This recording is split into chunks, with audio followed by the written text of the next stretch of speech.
Is gold really a barbarous relic, or is it an asset worth holding in a portfolio? Today, there are a few billionaires that have begun to add positions of gold in order to hedge against turbulent times. What exactly does a Fed rate cut mean for the price of gold? Well, you came here for the truth, so let me unveil that for you. Today's video is going to focus on gold. I'm going to show you the billionaires that have been buying gold today. I'm going to look at interest rates and how that represents what has occurred previously in history. We're going to talk about the Federal Reserve. We are going to talk about how gold has behaved over the years. We have a lot to cover, not enough time. Let's begin.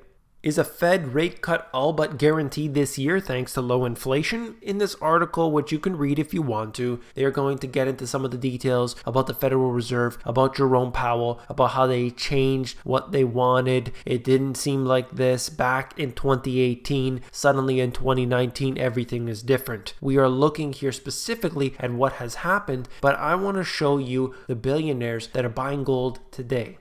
Ray Dalio increased his exposure to gold in Q1 of 2019. You could see this through the 13F of Bridgewater. You do not need to guess. You do not need to see an interview of him. You could look at Bridgewater's 13F and see it for yourself on the SEC's website.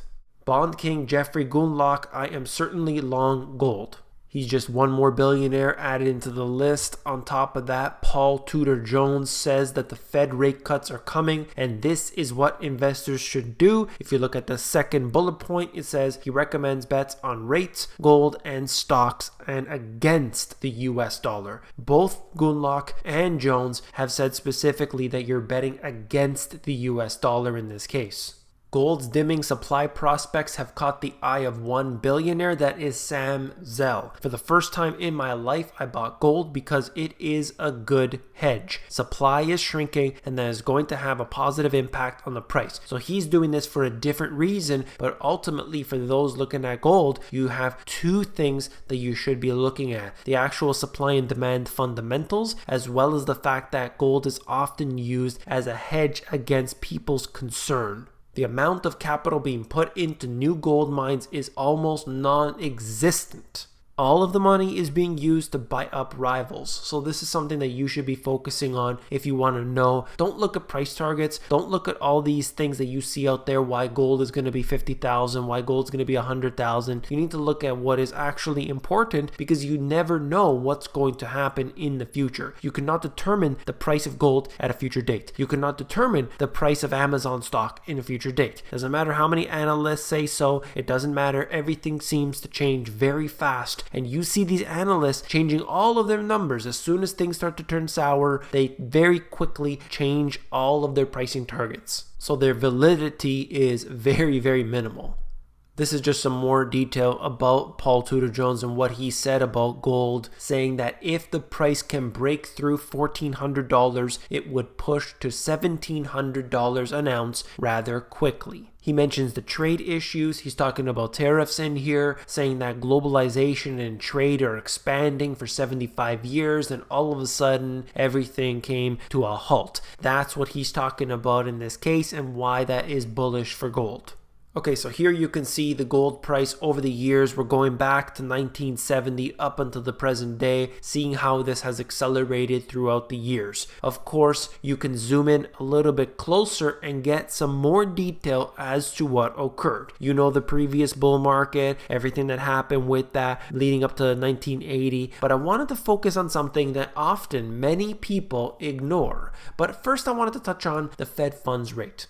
So this is going to lead me into what I want to show you in just a moment. Take a look here at the Fed funds rate in the previous cycle. Okay, so we have this, how it peaks out, and then you can see how they just bring it along for a period of time, several months in fact, before they start to reduce interest rates. It looks like today that they're not going to be able to do that, and they will have to bring them down much sooner than in the previous cycle. But regardless, everything is basically the same. You can see that they started to bring this down before the recession hits, and it's only a few months before that time officially is considered to be a recession, as you can see with the gray shaded area. By the time it's in 2008, the Fed funds rate is in absolute free fall, and you know what occurred from 2009 and onward. Fed funds rate is down at zero for the most part. So this is just showing you, and I wanted to then lead into what happened with gold throughout this time. Often you do not hear any of those out there mentioning something that occurred within this extended bull market that had been going on from basically the year 2000 up until this point I'm showing you on the chart. Now, take a look at this. Well, you can see that gold here, approaching the year 2008, was nearly $1,000. $1,000 right around this point here, and that was 2008. And you know what was occurring. You started to see that the Fed funds rate was coming down. You started to see the turmoil that was building in the markets. Everybody knew that there was tension, that there was chaos brewing, but it was being covered up by all of those out there saying, don't worry, everything is going to be just fine. Then we had Bear Stearns, we had Lehman, we had all the big problems that arose from the chaos that was created with all the derivative products and so on. Then we saw gold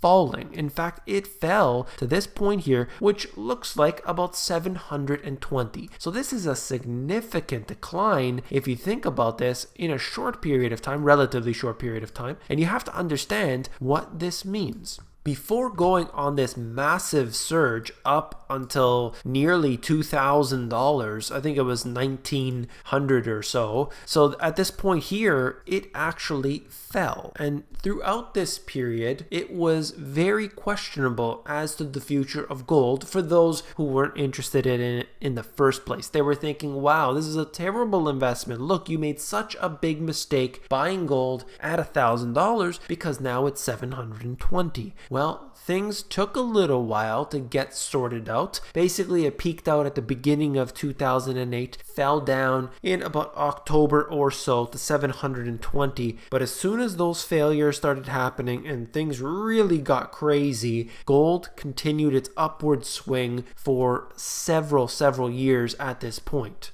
Now, we have seen the price of gold being subdued for years and years at this time when it has been rather volatile when you think about it. Not based on the VIX index, but on actual reality with everything that has been happening that I just covered a few minutes ago. But it wouldn't surprise me to see this yet again, that money begins to flee out of paper gold, of course, not real physical gold, but paper gold, and then a resurgence takes place. If you were buying physical gold back around this time frame, particularly as the price was rising towards its peak of 1900 and change, physical gold was extremely hard to come by. You would go to the desk, speak to the person, ask for some physical, and they would tell you to come back another day. That's how bad things were because the supply is depleted. They were buying up everywhere around the world. The production simply could not keep up with the demand, and then of course things really took a turn for gold after that. But essentially all I wanted to show you was what occurred in the previous cycle and how there's no telling what will occur this time around, but it is certainly possible yet again.